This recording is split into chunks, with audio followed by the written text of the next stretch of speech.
jërë ngeen jëf yéen ñi safoo site internet bi di Buzz Actu 221 nuyu nañ leen bu baax jaajëfal leen ci kóolu tege sopp bi ak topp bi nga xamante ne rek yi nag ñu koy topp bu leen fàttee abonné di bës cloche de notification yi ngeen mën a am yeneen i info lii laa leen bëggoon wax patriote yi jug leen ngeen continuer sensibilisation bi ñun élection yi 80% lañ ci soxla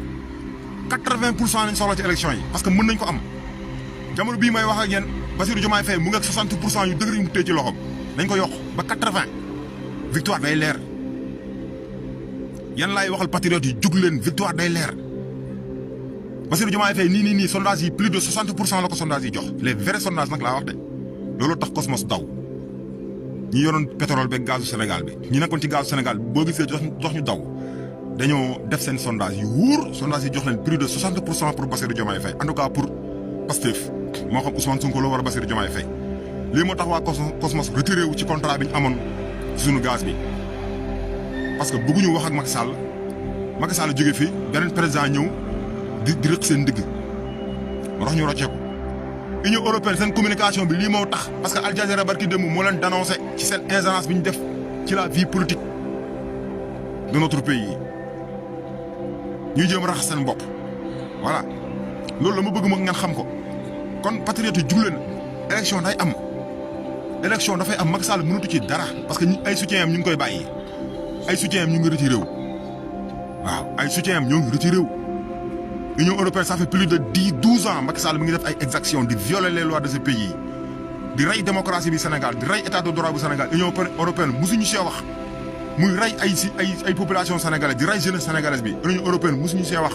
kon bu ñëwee ba ci wax ngeen xam ni seen i pexe jeex na parce que Al Jazeera chaîne arabe boobu moo leen dénoncé waaw moo leen dénoncé donc loolu aussi il faut que mu leer beneen affaire bi maa ngi dégg Juda Diaz Barthélémy Diaz ñun nga bëgg a c'est-à-dire ñu nga bëgg a affronter ah en Bart amoo jom Barthélémy Diaz yow amoo jom voilà balaa ma ñëw si Barthélémy Diaz sax barki démb dama génn ci affaire bu Maïmouna Ndour Faye bi non bàyyi ma wax ak Barthélémy Diaz ba pare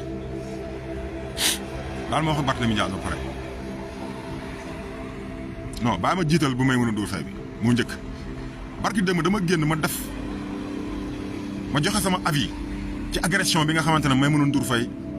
subir na ko barki démb man li ma gëm mooy waa APR ak waa PDS seen alliance bu bees bu ñu créé ñoom ñoo bëgg a noppiloo Maïmouna Ndour Faye moo tax ñu agressé ko man loolu laa gëm waa PDS ak waa APR ak Macky Sall bokk PDS ak Macky Sall seen alliance bu bees bi ñu créé ah pour c'est-à-dire pour rocci Amadou Ba dugal Karim Wade loolu Maïmouna Ndour Faye toog ci plateau télém dénoncé ko man li ma gëm mooy loolu moo tax gars yi agressé Maïmouna Ndour Faye waa APR ak waa PDS agression bii seen loxo génnu ci man loolu laa wax barki dem te loolu je le maintiens dégg naa nag ay yeneen version yu génn ñuy wax ne ay jabaru Mountaga Sy directeur port moo ko agressé ñii di wax ne agression bu naturelle la comme ni muy dalee Sénégalais yi chaque jour et cetera peut-être mais man li ma gëm man mooy Maïmouna Ndour Faye keroog bi mu toogee ak Kirikou Abdou Mbow ne ko yéen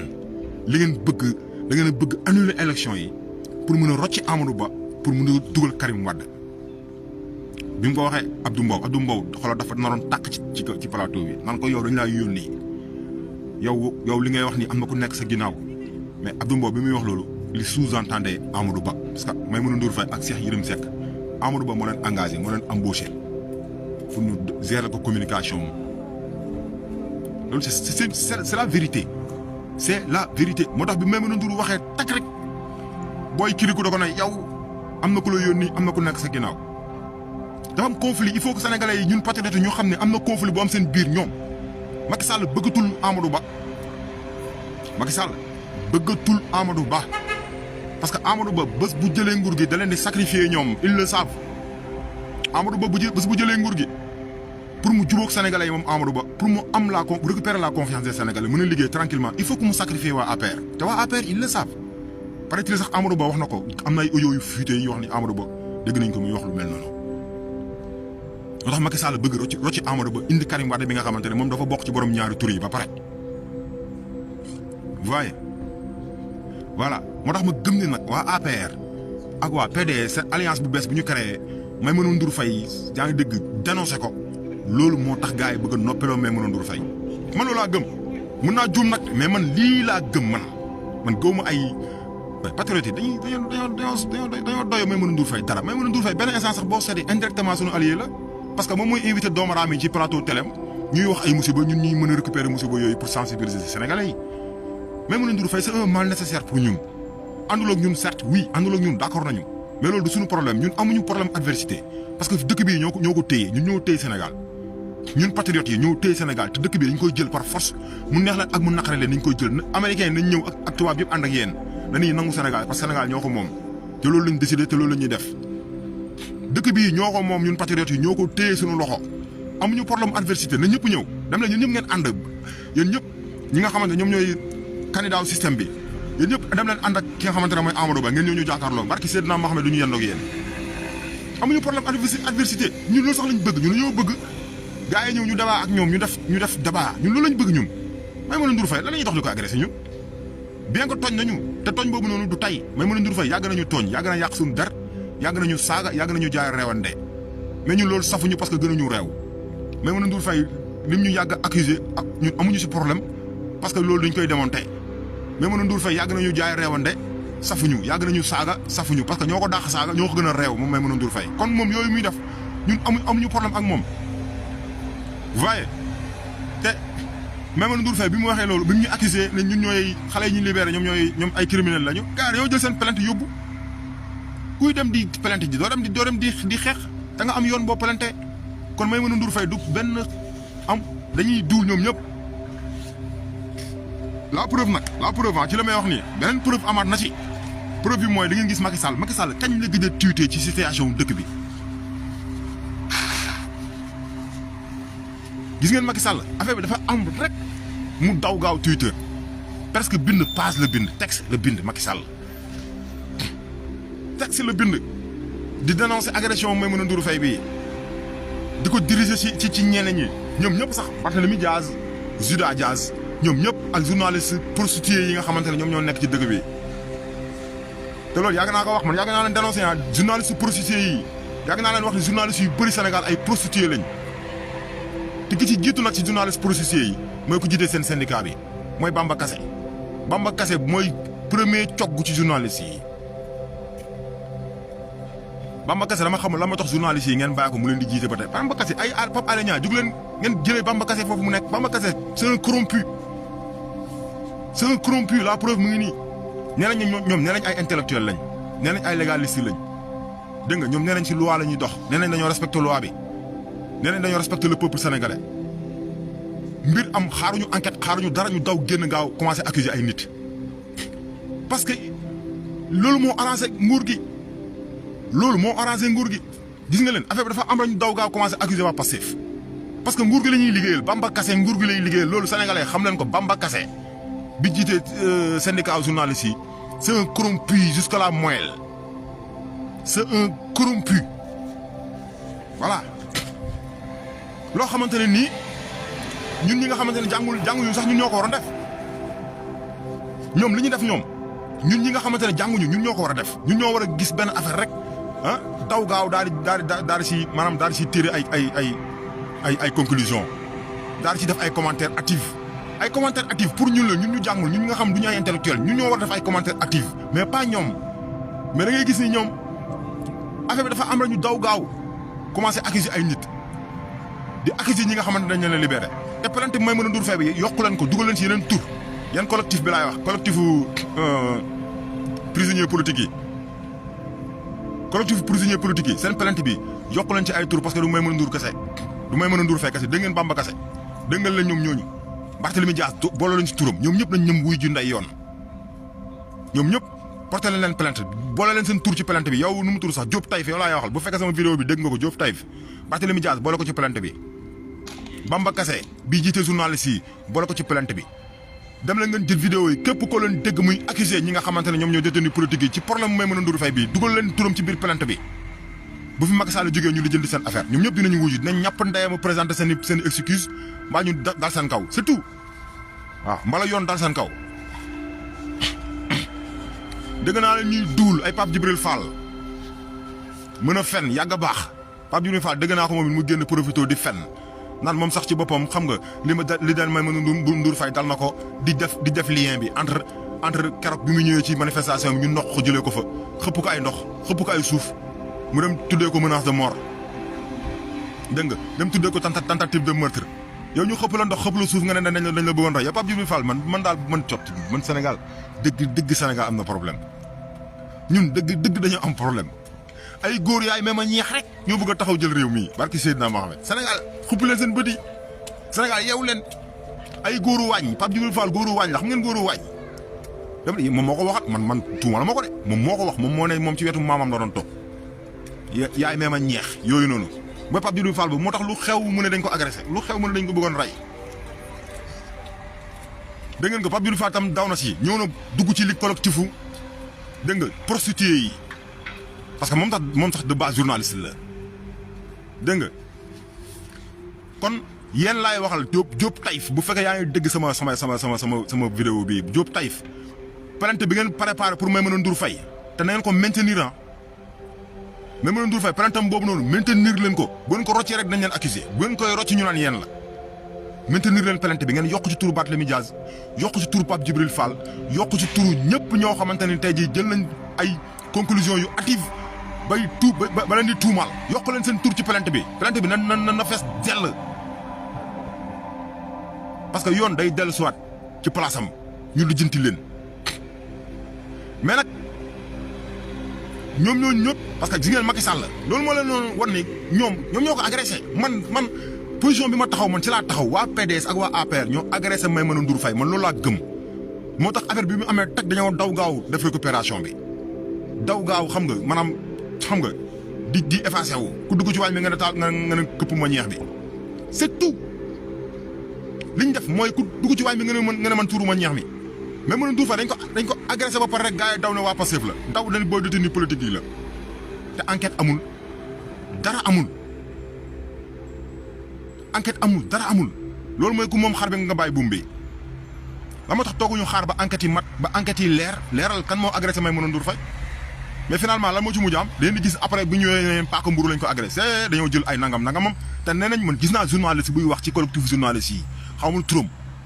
ku mën a duul gis naa ko mu jël micro bi naan waaw Maïmouna Ndour Faye bi nga agressé kenn jëlul ci moom dara loolu la waa ji wax vidéo yaa ngi fii man gis naa vidéo bi ci YouTube bi laa gisee vidéo bi waa ji neen Maïmouna Ndour Faye bi nga agressé kenn laalul dara am te day duul dañoo jël xaalisam jël ay affaire am dégg nga ma ne la ñoom ñoo ko def alliance bu bees bii PDS APR seen alliance bu bees boobu pour indiwaat Karim Wade ñoom ñoo bëggoon noppeloo Maïmouna Ndour Faye man loolu laa gëm loolu tax Macky Sall daw gaaw dem def tweet Macky Sall ñaata doomu Sénégal lañ fi rey dafa def tweet tout récemment am na gaal bu këpp xaw ma Saint-Louis la xaw ma fan am na gaal bu këpp 26 jeunes sénégalais ñoo dee Macky Sall daf cee tiwitu ci ba tey ñu ngi ci seen logique diaboliser ñi nga xamante ne ñoom ñooy le peuple parce que Pastef mooy le peuple sénégalais Pastef mooy Sénégal Pastef mooy Sénégal ñu ngi seen logique diabolisation ba tey parce que amuñu argument amuñu programme amuñu vision dégg nga c'est des corrompus c'est des vendus en fait c'est des nègres de maison ñoom ñëpp nag Pape Djibril Fall ñoom ñëpp ay nègres de maison lañ amu ci kenn koo ca xamante ne nii am na yéene soppi réew mii amu ci kenn koo ca xamante ne nii pare naa joxe bakkanam pour askanu Sénégal amul kenn si ñoom amul ça n'existe pas ñoom ñëpp c'est des vendus voilà yàgg a baax Pape Djibril Fall moom duul rek la mën gis ngeen ko ñëwaat na bokk ci say bi accusation yi mais na turam dugg ci plainte bi ah Pape Djibril Fall Diop Taïf bu dee yaa may dégg na turu Pape Djibril Fall dugg ci plainte bi bu ñu delluwaatee justice ci réew mi ñu lijjanti leen sax xam naa ne jamono bii moom seen procureur boobu toog foofu boo leen ko joxe plainte bi ci biir taat yi la koy dugal waaw comme nu mu def yeneen plainte yi rek noonu la koy defaat mais ñoom ñëpp man duñu sama problème wala boog ñoom ñëpp duñu sama problème sax mais Barthélémy Dias particulièrement Barthélémy Dias parce que Barthélémy Dias yow da nga ñëw déclarer guerre dafa mel ni yow da nga bëgg a guerre ak ñun man nag lu ma lay déconseiller la Barthélémy Dias man je te déconseille nga affronter ñu tu tiendras pas Barthélémy Dias ragal naa nga jël sa fetal boobu xaru ci Barthélémy Dias attanoo ñu sa bàyyi Macky Sall bu ñu attanulee du yooyaa ñu attan yow Barthélémy Dias te da ngay jaay bandi du mais doo bandi da ngay jaay fit parce que tu es un drogué li ngay def nii yëpp parce que da ngay nekk sous hypnose ngay nekk booy def Barthélémy Dias boo génnee ci télé yi di wax boo génnee di dem ci nit ñi ah parce que tu n'es pas intelligent amoo intelligence pour convaincre le peuple sénégalais amoo intelligence pour convaincre sénégalais yi moo tax booy génn da ngay mandi Barthélémy Dias booy génn ci overdose ngay génnee loolu tax prime nga firi sa pistolet nga firi sa pistolet tu vois Barthélémy Dias et c'est normal ngay mandi parce que sa papa mooy jaakatu drogue sa papa jaakatu drogue la sa papa mooy le plus grand vendeur de drogue du Sénégal parce que marché de drogue bu gën a mag ci Sénégal Barthélémy Dias sa baay moo ko yor sa baay Jean-Paul Dias moo ko yor c'est normal ngay mandi kat ngay def Barthélémy Dias da ngay mandi boo dem ci plateau télé da ngay mandi mandikat nga li ngay def nii yëpp defoo ko ak yaa ngi dégg ak sa voilà defoo ko ak lucidité da ngay yéeg boo dem ci plateau télé da ngay yéeg xulaas ngay def ñëw taxaw ci plateau télé di dof ci kaw sénégalais yi ñun dañuy ñu sa ndey Barthélémy Dias yow na nga yem nag meeting bi yaa ko tas démb meeting bu démb yaa ko tas yaa dem fay booy Sanzala yi fay leen ay 20 000 ñu ñëw tas meeting bi booy Sanzala yaa ko def Barthélémy Dias yow la yaa saboté meeting bi parce que tu ne vaux absolument rien dans ce pays maintenant waxoon naa la ko Barthélémy Dias newoon naa la Ousmane Sonko sa bàyyi la waxoon naa la ko te ba tey Ousmane Sonko waxul ak yow tontu la ba léegi fu mu ne nii tu es déshabillé tout nu neen ngay doxee Barthélémy Dias yow ak Macky Sall yéen a yem tout nu neen ngay doxee ci réew mi tu ne vaux absolument plus rien Barthélémy Dias jaratoo dara loolooy dagg sa xol bi dañ laa déshabillé booy Bayna Gueye booy Bayna Gueye bi nga jàpp suxlu ko yóbbu ko fële tëjlu ko booy Bayna Gueye élection yii di ñëw élection maire de Dakar yii di ñëw bu Abass Fall nangu leen nekk maire de Dakar booy Bayna Gueye ñun ñoo koy ngemb mu dëgg sa nday jëlee la ci maire bi Barthélémy Dias walaay waxal da ngay bandi lu doo bandi yor sa port d'arme moo tax nga sañ a génne arme parce que da ngaa yor port d'arme kese moo tax nga sañ a génne arme Barthélémy Dias te port d'arme boobu ku ko yor sañ ko génnee port d'arme ku ko yor sañ ko génnee yow sa port d'arme nga yor moo tax nga am fitu bu ñu nee prime nga génne arme mais du sa fit Barthélémy Dias amoo fit da ngay mandé sangara bi sa baay di jaay moom ngay jël kese parce que papa moo jaakaru sangara bu gën a mag Sénégal jaakaru drogue te sangara drogue la ah oui da ngay drogue Barthélémy Dias da ngay drogué wu amoo fit man je te déconseille nga xoolal maanaam nga koy jéem a jaayante ñun je te le déconseille Barthélémy Dias je te le déconseille xajuñ sax sa kaw waaw xajuñ sa kaw da ngaa trahir Ousmane Sonko def tout da ngaa miser ci trahison bi yokk Khalifa Sall da ngeen a miser ci trahison bi ngeen trahir Ousmane Sonko au final vous vous retrouvez avec le cul derrière avec le cul dehors waaw li ngeen trahir Ousmane Sonko amul leen benn njariñ mënatu leen dajale sax 100 personnes yu dëgër këcc mënatu leen ko mënu leen dajale 100 personnes malgré li ngeen investir yëpp ci trahison Ousmane Sonko bi au final tuunu neen ngeen di doxee ci mbir bi yow Khalifa Sall yëpp tuunu neen ngeen di doxee Khalifa Sall fii la taxaw di jéem a sàcc programme Ousmane Sonko sàcc programme dem lire livre Ousmane Sonko bi ñëw di ko utiliser di ko exploiter c'est fini te ay vous le savez c'est fini système bi ça y est jeex na takk système bi jeex na c'est fini parce que on l'a décidé c'est le peuple qui l'a décidé et le pouvoir appartient au peuple ça mon grand ça joue ah c'est bien ça commence par là dégg nga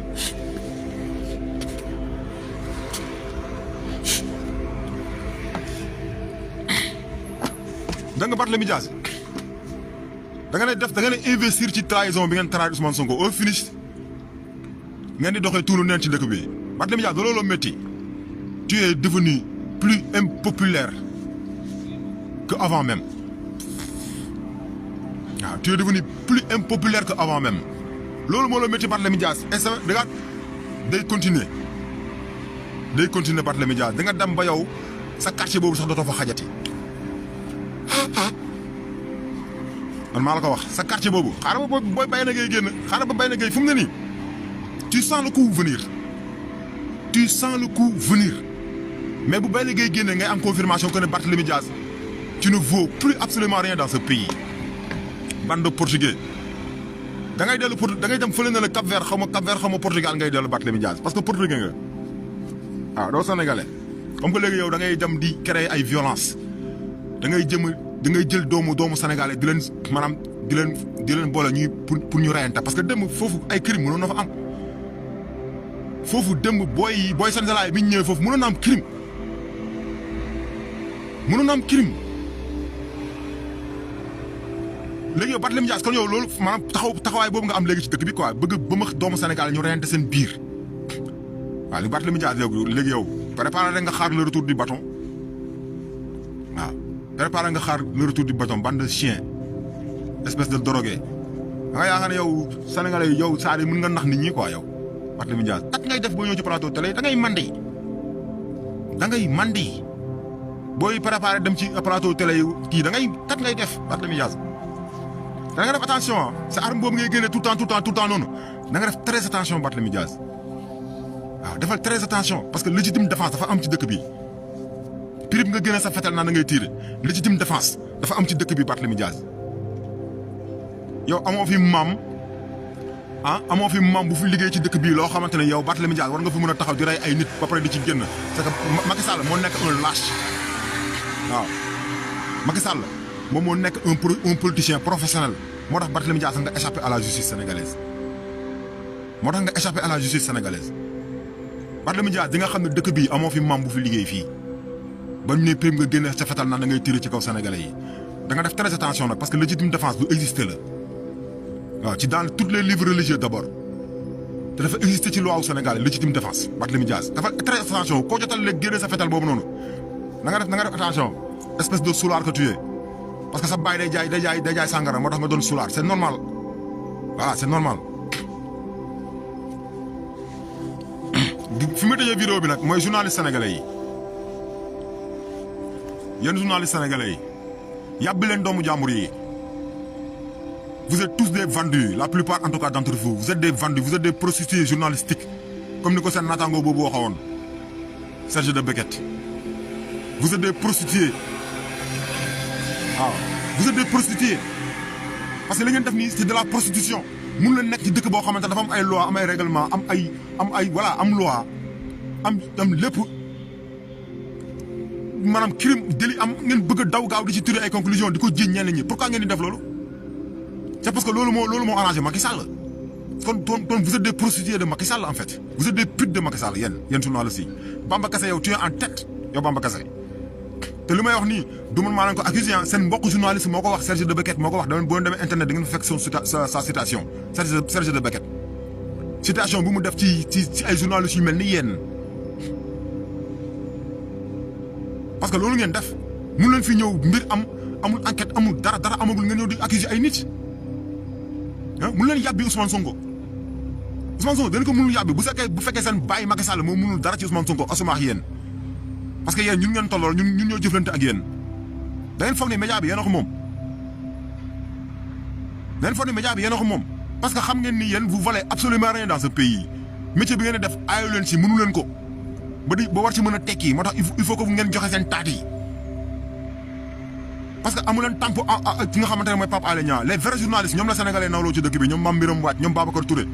ñoom la sénégalais di déglu ñoom la sénégalais di bàyyi xel ñoom la sénégalais di jox seen mooning di abonné seen i page di leen may xaalis parce que ñoom ay vrais journalistes lañ mun naa ci citer waa Walfadjri d'abord teg ci Pape Alé Niang teg ci ay Babacar Touré ku lim doo matal mais les vrais journalistes sénégalais xam nañ leen sénégalais si ñoom lañuy dem di vote di abonné seen i page di leen may xaalis mais comme que yéen du ngeen ay journalistes vous êtes des vendus moo tax il faut que ngeen profiter de situation yi mel nii yaa ngi dëgg pour maanaam am pain boo leen ci am. lii yëpp nag ñun yàgg nañ ko wax ñun sénégalais yi en tout cas man personnellement yàgg naa la nga wax nee naa leen def nañ attention si journalistes yi def nañ attention si journalistes yi journaliste taal na dëkk gis ngeen Rwanda génocide bi ay journalistes yi ñoo ko déclenché. yéen da ngeen a gënu set kenn fii yéen journalistes yi bay génn naan da ngeen di accuser kenn parce que vous êtes des criminels yéen da ngeen a gënu set kenn bay taxaw di jéem a woote fii xaw ma lan di jéem a accuser nit ñi dina kan ngeen gën a set yéen kan ngeen gën a set kan ngeen gën a gëm réew mi yéen journalistes yi laay wax yéen journalistes corrompus yooyu mooy gis ngeen def seen genre espèce de conférence de presse boobu di siitaane di jéem a tooñ di accuser ay nit da ngeen a gën a set kenn yéen li ngeen def ci àdduna bii bu leen fàtte bu ngeen yaakaar nit ñi xamuñu ko génocide rwandais bi rek exemple la pour wane dangerosité bi nga xamante ne moo na si yéen mais heureusement ñu dañoo nekk à l'ère des réseaux sociaux sinon yéen ngeen taal dëkk bi yéen journalistes yi yéen laay wax yow Bamba Kassé yow sa gang boobu noonu yéen bu fekkuloon réseaux sociaux yi kon Macky Sall tey un roi lay doon ci dëkk bi buur la Macky Sall di doon ci dëkk bi parce que yéen ñëpp vous roulez pour lui yéen ñëpp Macky Sall ngeen di rouler vous roulez pour le compte de Macky Sall pour le compte du régime en tout cas Farba Ngom moo leen di gérer yéen Bamba Kassé yow tu es en tête yow Bamba Kassé yow tu es un corrompu jusqu'à la moelle yow Bamba Kassé heureusement lii seen malchance yéen tey chance u peuple sénégalais bi mooy nous sommes à l'ère des réseaux sociaux fii lu fen boo leen fi fen ñu démonter ko pièce par pièce manipulation boo leen fi def ñu démonter ko pièce par pièce loolu mooy chance su Sénégal sax peuple sénégalais bi seen chance mooy internet parce que bu leen internet yéen barki seen naa ma xam ne ngeen tër askan bi Macky Sall rendi leen internet moo sauvé sénégalais yi internet moo sauvé sénégalais yi la preuve Pape Alé Niang mu ngi nii tey ci réseaux sociaux yi lay defee li nga xamante ne lay exercer li nga xamante ne moom mooy métier parce que vérité bi nga xamante ne moom la nekk far bi mu far ci askan bi moom Pape Alé Niang moo tax ñu dàq ko ci télé yëpp Babacar Touré la même chose li mu dund fi nga xamante ne mooy TFM moom la Pape Alé Niang dund fi nga xamante ne nii moom mooy 2STV parce que c'est des médias corrompus heureusement y a les réseaux sociaux tey Pape Alé Niang ak Babacar Touré yëpp ñu ngi exercer seen liggéey comme ni ñu ko jàngee ak déontologie grâce aux réseaux sociaux tey ñu ngi def vrai métier journalisme mooy informer juste et vrai ñoo ngi koy def ñoom Babacar Touré ak Pape Alé Niang ñoom ñaar kese laay jël exemple li ma cité wul ñeneen ñi garaawul dama taxaw si ñoom ñaar rek mais am na journalistes les vrais journalistes yi sénégalais xam nañ leen waaw te ñoom tey réseaux sociaux yi moo tax tey kenn muselé wu leen Babacar Touré Youssou Ndour daf ko bëggoon muselé Pape Alé Niang la même chose El Hadj Ndiaye bu 2S daf ko bëggoon muselé tey réseaux sociaux yi ñoom ñoo tax tey ñu continuer di exercer seen métier bi ñu jàng ñoom di ko def ak déontologie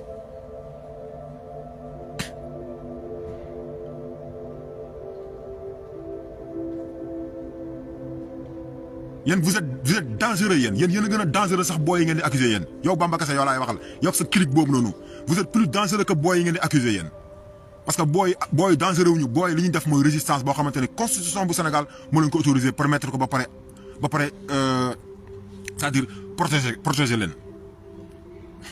parce que Macky Sall da doon jéem a jaay affaire de dictateur te Macky Sall fii Sénégal wax naa la ko Macky Sall fii kenn du fi nekk dictateur Sénégal président du fi doon dictateur fii nii parce que Sénégal daa am ay nit dafa am ay géwél dëkk bu géwél am dictateur du fa am maa ngi jégalu sama frère géwél yi dama leen sànni ay xeer samay gaañan ngeen sénégalais kenn mënu mën a tere wax seen xalaat dès lors que Sénégal kenn mënu leen tere wax sénégalais kenn mënu koo tere wax xalaatam sénégalais bëy ci suufu lal la kenn du ko rendi ci suufu lal bëy la sénégalais bi bëy la kenn du ko rendi ci suufu lal ngeen bëgg fay nekk dictateur balaa ngay mën a nekk dictateur da ngay mën a tere sénégalais ñu wax seen xalaat ba pare Macky Sall dafa mën a tere sénégalais ñu wax seen xalaat moo tax muy jaar ci yéen jëm leen a corrompre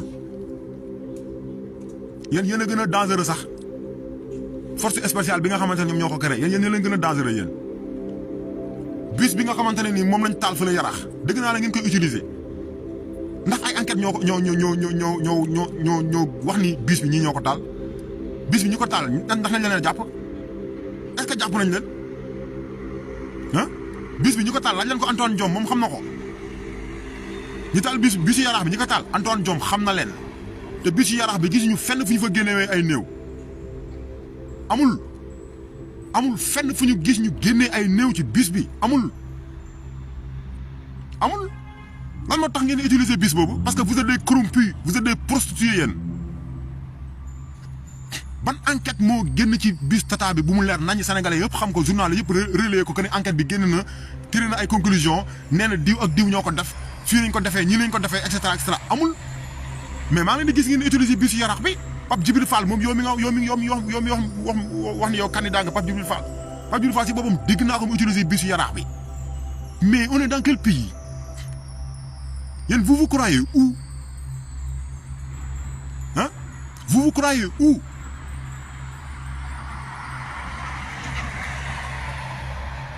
Sénégal yàlla ay wax daf leen attention ci journalistes yi def leen attention ci journalistes yi yooyu noonu seen journaliste en caoutchouc yooyu noonu def leen attention ci ñoom parce que gis nga Rwanda la fa xew noonu génocide bi am Rwanda ba mu am plus presque 1,4 million morts parce que ñu ngi wàññi chiffre bi naan ay 800,000 morts la Rwanda li fa am ci ay morts 1,4 million morts moo am Rwanda ci génocide bi 1,4 million c'est pas 800,000 morts c'est faux chiffre boobu chiffre bu ñu génneel la exprès mais 1,4 million morts moo am ci génocide rwandais bi te xoolal journaliste moo ko créé génocide boobu ci journaliste la jaar ay journalistes yi ñoo ubbil seen antenne jox ko criminels yi ñu annoncé li nga xamante ne mooy génocide bi. moo tax ma ne Diop Taïf plainte boobu noonu ngeen préparé pour Maïmouna Ndour Faye na ci Bamba Kassé dugg na ci Pape Djibril Fall dugg na ci Barthélémy Dias dugg ñëpp képp ko leen dégg mu taxaw di accuser de façon gratuite dugal nañ ko ci plainte bi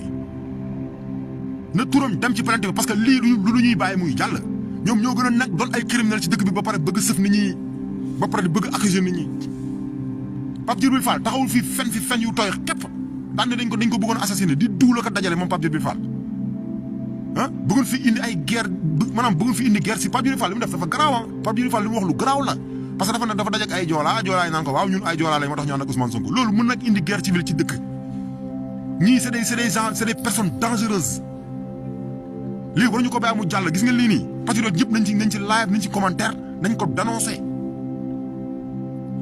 lii ñoom Bamba Kassé def ñoom Barthélémy Dias ñoom Pape Djibril Fall li ñu def noonu na ko patriote yëpp dénoncer nañ ko dénoncer parce que c'est très dangereux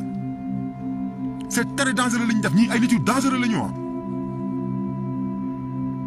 ay nit yu dangereux la ñu kon man maa ngi leen di encore une fois yéen patriotes yi ngeen taxaw ci massification bi taxaw leen ci sensibilisation bi continuer leen ko élection day am élection dafay am buñ leen may 15 buñ leen ko may fukki dërëm laa la wax buñ leen ko may nañ continuer campagne bi massification bi fépp partout au Sénégal bu ñu bàyyi fenn ku am sa famille sax ci àll bi da leen doy jokkoo ak ñoom di leen sensibiliser ci groupe WhatsApp yeeg tout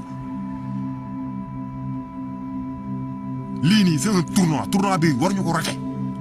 ñun la yàlla nattu ñun jeunesse sénégalaise bi yàlla daf ñoo nattu bi mu nattoo jeunesse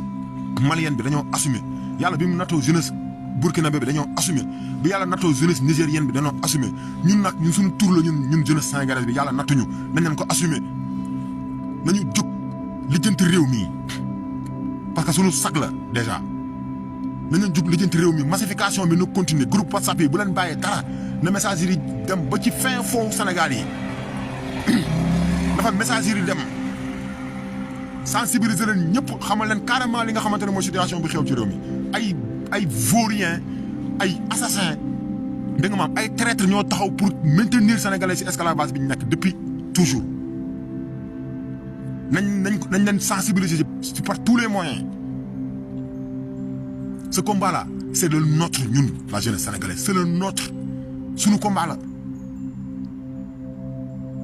la défi la boo xamante ne ñun suñu jeunesse sénégalaise bi ñun la ko yàlla lancé ñu war ko relever ñun yàlla nag du changer situation benn askan te changé wul nekkinam yàlla du changer situation benn askan te askan boobu jóguñu jël seen responsabilité problème bi moo doonoon kan mooy déclenché loolu Ousmane Sonko ñëw na déclenché na ko lii moo doon problème bi parce que révolution bu nekk dafay am ki nga xamante ne moom mooy le guide Ousmane Sonko mooy suñu guide d'ailleurs mooy suñu référence d'ailleurs je vais en profiter pour wax leen yan sénégalais yi yéen jeunesse bu Sénégal jamono bii benn référence moo am Sénégal mooy Ousmane Sonko mooy suñu référence il a la foi il a la science il a le patriotisme Ousmane Sonko mooy référence jamono jii ci réew mi Ousmane Sonko la taxawaayam parce que nag ci lim ñuy woo ci lañ ñu yar ñun ñëpp ci lañ ñu yar ku nekk ci ñun suñu parents yi dañoo sonn pour ñu am jikko yi nga xamante ne si la moom la ñu Ousmane Sonko di woo kon Ousmane Sonko mooy référence bi jamono bii nii il a fait 15 ans aux impôts et domaines kenn mësu ko topp fukki dërëm yéen a ngi may dégg loolu mooy njub boobu ñun ñëpp ci suñu waajur yi sonn pour yar ñu si njub boobu Ousmane Sonko jàngi na bi mu waree jàng am ay diplôme bi mu waree yi mu soxla woon pour ñëw servir son pays dem na jàngi am na diplôme yooyu référence la ci bor boobu. wàllum jub bi sincérité bi référence la ci gis ngeen ni ñu koy trahiré dara warloo ko parce que dafa am sincérité parce que ku mu gis da lay jàppee boppam loolu mooy sincérité te gis ngeen Ousmane Sonko il est loyal parce que loyauté boobu nga xamante ne moom mu nekk ci moom moo tax mu dem tëdd prison Ousmane Sonko il a été loyal envers son peuple il a été loyal envers ñi nga xamante ne ñoom ñooy ay naataangoom looloo tax mu dem dugg kaso Ousmane Sonko s'il était pas loyal da doon jaay projet bi dem continuer lekk ay milliards am toog mais gis nga il a mis en avant sa loyauté looloo ko dugal prison kon référence la ci bor boobu référence la ci wàllum gestion il a géré pendant 15 ans musul manque fukki dërëm ci lañ ko dénk ca xaalis kon foofu yaa ngi dëgg voilà foofu tam référence la fa Ousmane Sonko c'est quelqu'un qui a la foi en Dieu côté boobu aussi référence la fa parce que gëm bi mu gëm yàlla moom Ousmane Sonko attention il n'est pas prophète parce que du ñàkk ay doomaraam yu fi ñëw naan ma wooy demoon na si Adji Sarr yàlla ku mu topp jàppale seen ba ci seen sëriñ yi ngeen yaakaar ku ci yàlla topp am na foo mos a juumee mu jàppale la ah oui parce que loolu la ñuy ñëw après wax la naan la wooy Ousmane Sonko la ma tax mu dem di maase wu ku yàlla topp jàppale la Ousmane Sonko yàlla moo ko yóbbu mu dem maase wu ji ba li ko fay fekk fa pour ñu xam ne doomu aadama kese la waaw mais malgré loolu sax pourtant gars yi koy woowee mu sell mi voyez yàlla ku mu topp jàpp la kon Ousmane Sonko aspect boo ko natt rek ci li mu séq ak sénégalais rek daf cee nekk référence kon Ousmane Sonko mooy le référent jamono bii mooy référence bi Sénégal mooy référence bi mu leen di neex ak mu leen di naqar mooy référence bi ah oui ba ci wàllu diine sax mu ngi ciy dem kemtalaay kattanam amul chance bi mu juddoo rek ñu yóbbu ko ci daara yi mu wàccee alxuraan amul chance boobu bi mu demee ba conscient ci la xam ne moom dafa war a jàng alxuraan mu dem jàngal boppam moment bi ay moromam dem di dem ci plage yi par vacances ñii dem di organiser ay soirée ay colodera parce que loolu jamonoy colodera la jamono Ousmane Sonko jamonoy colodera la man fekkee naa ci tuuti jamono yooyu ay boîte de nuit yooyu amuloon bon bu amoon tamit ay benn la doon ci biir Dakar wala ay Ziguinchor benn boîte de nuit moo fa doon am jamono yooyu colodera moo doon am dañuy nekk ci koñ yi organiser ay colodera xam nga dem récupérer ci booy yi indi leen organiser ay soirée jamono yooyu moo amoon jamono bi ko ay xaritam di def ay moromam moom dafa demoon ci fi nga xamante ne moom mooy daara bi dem jàng ji dem toog ak ay xale ndaw di jàng parce que il était conscient que ne moom dafa war a xam am lu mu xam ci diineem mu góorgóorlu ci loolu ba am lu mu ci xam terewul bi ko yàlla mayalee moyen dafa samp daara këram dafa am daara alxuraan biir këram moom dafa samp xale yi koñ bi ñëw di jàng si te kenn du fay kon Ousmane Sonko wàllu diine tamit mu ngi ciy góorgóorlu référence la ci même bu fekkee du kilifa diine du imam du dara mais référence la ci wàllum góorgóorlu bi muy góorgóorlu ci biir diine ji référence la ci kon Ousmane Sonko aspect boo jël ci moom référence la moo tax ma ne leen Ousmane Sonko mooy référence bi jamono bii ci Sénégal c'est le seul boo xamante ne nii Sénégal yëpp dañoo war a roy ci moom mais au-delà de tout ça taxawaayam pour askanam dund ngor taxawaay bi Ousmane Sonko am pour askanam am souveraineté taxawaay bi Ousmane Sonko am pour askanam am dignité récupérer li nga xamante ne mooy sa dignité bi tubaab bi jël ci moom depuis loolu référence la ci côté boobu aussi kon Ousmane Sonko mooy référence jamono bii ci town bi Sénégal Ousmane Sonko moo fait référence ah oui moo fait référence te ñi ko comprendre ñu si bëri tey jii ñoom moo waral sax ñu koy tuddee ay doom parce que ils ont compris macha allah je touche du bois yàlla bu ko cat dugg yàlla na ko cat seexlu Ousmane Sonko kon lii laa bëggoon partager ak yéen gars yi di leen wax ni communication Union européenne bi ngeen di dégg c'est un comprimé la parce que Al Jazeera moo leen dénoncé Al Jazeera seenu arabe boobu moo leen dénoncé si ingérence bi ñu def ci li nga xamante ne moom mooy la vie politique sénégalaise la politique intérieure parce que ñoom ñoo koj Ousmane Sonko fële bi mu demee Koumpentoum xaw ma côté boobu côté Tamba bi mu demee Tamba pour def sa caravane de la liberté ñoom ñoo ko koj ay éléments Union européenne la ñoo dóor Ousmane Sonko ay gaz lacrymogène ay journalistes ñoo ko enquête ba jàpp leen dénoncé leen barki démb lañ leen dénoncé tey ñu génnee communiqué naan wooy Macky Sall na respecté décision conseil constitutionnel c'est de l'enfumage xeex bi ginnaaw yàlla buñ ci yaakaar kenn ku dul sunu bopp buñ ko defee jub buñ fi yaakaaree keneen ku dul yàlla ginnaaw yàlla buñ fi yaakaaree keneen billaay dañuy juum man maa leen ko wax dañuy juum taxawaay bi maliens yi am boobu taxawaay kese lañu mën a am lañu war a am suñu réew bu ñu bëggee récupérer suñu dignité loolu tout le monde l'a compris Sénégal ak ñoo ko comprendre gul tout le monde l'a compris Maliens bi nga comprendre gis ngeen tey ils sont libres ñeneen ak ñeneen ñëpp boobu taxawaay kese la bu ñu xaar kenn xaaruñu Union européenne xaaruñu Nations Unies xaaruñu OMS xaaruñu benn instance internationale lii combat bi suñu combat la ñoo koy mënal suñu bopp débouté doomaraam yi jëlee leen suñu bopp réew kese amul leneen kon gars yi maa ngi di jaajëfal waaw di leen wax massification bi bu mu taxaw de na continuer ñu ngi ci final bi voilà léegi mu mat Barthélémy Dias nag bi yow na nga préparé yow